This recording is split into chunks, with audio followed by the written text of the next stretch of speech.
गणपति बप्पा बनाने के लिए हमें चाहिए होगी शाड़ू माती। इसका लिंक मैं डिस्क्रिप्शन में डाल रही हूँ कि माती कैसे भिगानी है और कहाँ से परचेज़ करनी है। दूसरा चाहिए होगा हमें थोड़ा सा पानी, कुछ तुलसी के बीज, कोई भी प्लांट्स के बीज भी आप ले सकते हैं जो हम इसमें डालेंगे तो विसर्जन के बाद इससे छोटे से प्लांट्स उग जाएंगे।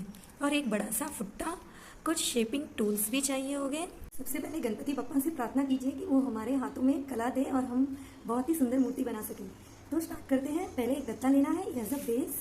इसी सूखी मिट्टी लेकर इसे अपने हाथों में लगा ले। मिट्टी हमने तैयार की थी उसमें से एक गोला ले लेंगे और इसकी कंसिस्टेंसी को चेक करेंगे कि किस तरह से अच्छे से नरम है या नहीं। अगर नहीं हो तो आप इसे थोड़ा सा पानी लगाकर फिर से जैसे पहले हमने मिट्टी तैयार की थी इसे नरम बना देंगे। थोड़ा सा पोर्शन तोड़कर इस तरह का शेप दे दीजिए।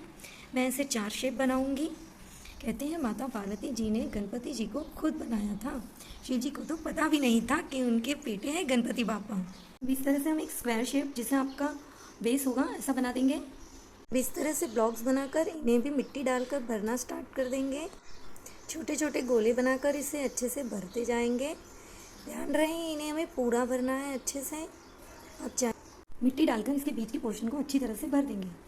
एक बार ये भरकर पूरा हो जाए तो थोड़ा सा हाथों में पानी लगाकर इसे अच्छे से फ्लैट करके एकदम अच्छे से एक प्रॉपर शेप में एक फ्लैट बना देंगे। थोड़ा थोड़ा प्रेस करते हुए इसे अच्छे से फ्लैट कर दीजिए। जैसे जैसे आप पानी लगाएंगे ये चिकना होता जाएगा। एक फ्लैट टूल लेकर इसे अच्छे से फ्लैट करेंगे। ध्यान रहे इसके जो एजेस हैं इसे भी हमें अच्छे से फ्लैट करना होगा। इस तरह से इसकी साइड को फ्लैट कर लें। ये आम की कुछ गुठलियाँ मैंने रखी थी, इसे मैं यहाँ पे रख रही हूँ। आप चाहें तो फ्लावर्स के सीड या कोई और भी सीड इसमें रख सकते हैं ताकि विसर्जन के वक्त जहाँ पे भी हम मूर्ति विसर्जित करेंगे वो नदी के किनारे जाकर एक पेड़ लग जाएगा या फिर एक छोटा फ्लावर का पौधा बन जाएगा। सीड्स को रखने के बाद जैसा हमने नीचे बेस बनाया था बिल्कुल वैसे ही मिट्टी से इस तरह की लोइयाँ बनाकर ऊपर का भी हम बेस तैयार करेंगे।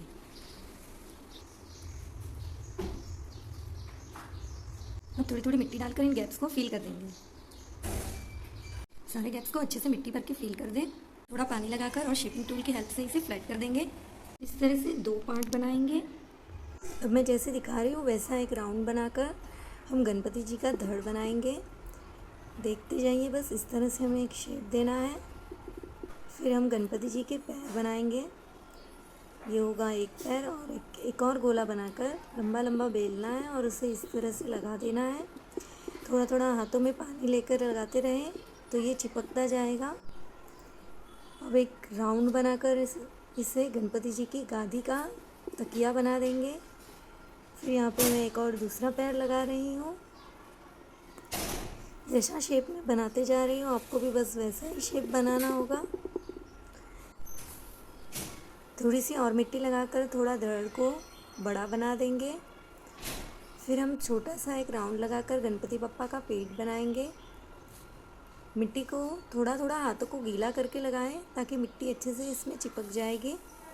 और बस इसे प्रेस करते हुए शेप देते जाना है हमें।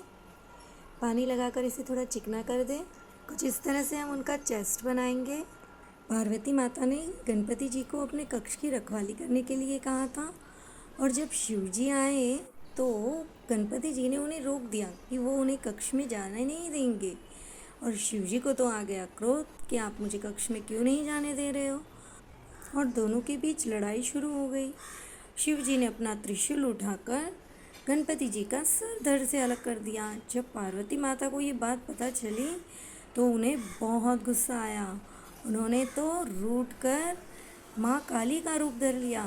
अब उन्हें शिव जी को जब पता चला कि ये तो हमारे ही पुत्र थे तो उन्होंने अपने गणों को भेजा कि जाकर दक्षिण दिशा में जाओ और जो भी माता अपने पुत्र की तरफ पीठ दिखाकर सोई हो उसका सिर लेकर आना। गणों को एक हाथी दिखा तो वो हाथी का सिर लेकर आ गए और शिव जी ने उसे लेकर गणपति जी के धड़ से जोड़ दिया।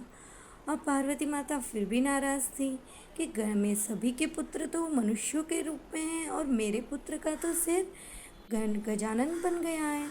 तब सब देवताओं ने मिलकर उन्हें आशीर्वाद दिया कि वो प्रथम पूज्य बनेंगे। उन्होंने अपनी एक एक शक्ति भी उन्हें प्रदान की और इस तरह से गणपति बाप्पा प्रथम पूजनीय हुए और उनके पास सब देवताओं की दी हुई एक एक शक्तियाँ हैं।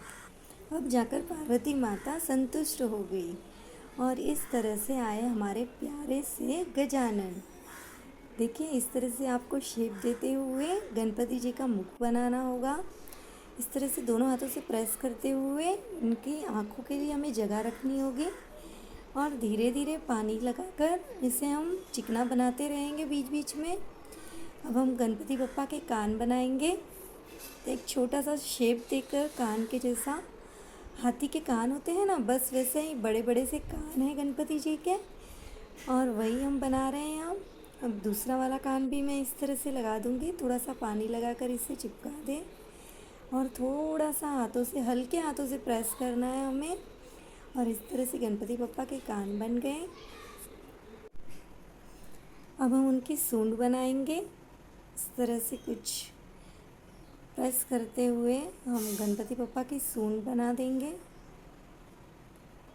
कहते हैं गणपति बप्पा को भूख बड़ी लगती है, जब उन्हें आप अपने घर लाएं तो बराबर भोग लगाएं, वरना वो भूखे ही रह जाएंगे। इस तरह से थोड़ी सी एक्सेस मिट्टी लगाकर हम उनके जो माथा है उसे थोड़ा सा उभरा हुआ होता है, उनका मस्तक बड़ा होता है, वो बहुत बुद्धिमान है। सबसे ज़्यादा बुद्धिमान गणपति बप्पा ही होते हैं। तो हम उनका मस्तक थोड़ा सा बड़ा बनाएंगे, कुछ इस तरह से।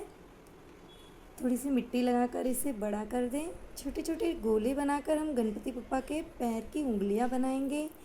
इसी तरह से हम उनके हाथों की भी उंगलियां बनाएंगे। और ये मैं अंगूठा लगा रही हूँ छोटा सा। बस इस तरह से शेप देते जाएं। अब छोटे से 2 गोले बनाकर हम उनकी आँखें बनाएंगे। प्यारी प्यारी सी उनकी 2 आँखें बन गई। अब थोड़ी सी मिट्टी लगाकर इससे आँखों की ऊपर का जो भाग है वो हम बनाएंगे। पेंसिल से मैं तकिए पर कुछ लाइन बना रही हूँ जिससे ये तकिया अच्छे शेप में दिखे। अब पतले पतले से लोइयाँ बनाकर इसे हम गणपति बप्पा के पैरों पर जो हम धोती का शेप होता है वो देंगे। अब छोटे छोटे से पतले पतले से कुछ इस तरह से शेप बनाकर हम उनके ऑर्नामेंट्स बनाएंगे। ये उनके पैरों का कड़ा है। इसी तरह से हाथों में भी हम एक छोटा सा राउंड बनाकर कड़ा बना देंगे। अब बारी है मूषक राज के बनाने की। तो जिस तरह से एक छोटा सा शेप बनाकर और एक छोटा सा मुंह बनाकर हम इसे लगा देंगे और इसे फ्लैट करते जाएंगे। मूषक राज गणपति बप्पा के वाहन हैं, इनके बिना तो गणपति बप्पा रह ही नहीं सकते। इस तरह से यहाँ पे थोड़ा पानी लगाकर इसे मूषक राज को यहाँ पे बिठा देंगे और प्रेस करते हुए इसे अच्छे से स्टिक कर देंगे। छोटे छोटे से हाथ बनाएंगे। फिर हम उनकी आँखें भी बनाएंगे। छोटी सी एक होल बनाकर एक राउंड लगा देंगे। फिर हम थोड़ा सा पानी लेकर पूरी मूर्ति को अच्छे से चिकना और फ्लैट बना देंगे। बिल्कुल भी इसमें खड्डे या कुछ रहना नहीं चाहिए। अच्छे से हम इसे चिकना कर देंगे। सर पे हम बालों का शेप देते हुए कुछ इस तरह से लाइंस बना देंगे तो हम गणपति बप्पा के बाल अच्छे से दिखेंगे। छोटी सी लोई को प्रेस करते हुए मूषक राज के कान बनाएंगे और पतले से पूंछ भी बनाकर इसे भी हम एक मूषक राज को लगा देंगे। बड़ी लंबी सी पूंछ होती है। मैंने इस तरह से पूरे 5 मूषक राज गणपति जी की सेवा के लिए बनाए हैं। ये रहा 1 2 3 4 और ये 5। हमारे लाड़ के गणपति बप्पा की मूर्ति सुखकर रेडी हो गई है। तो इन्हें कलर करें।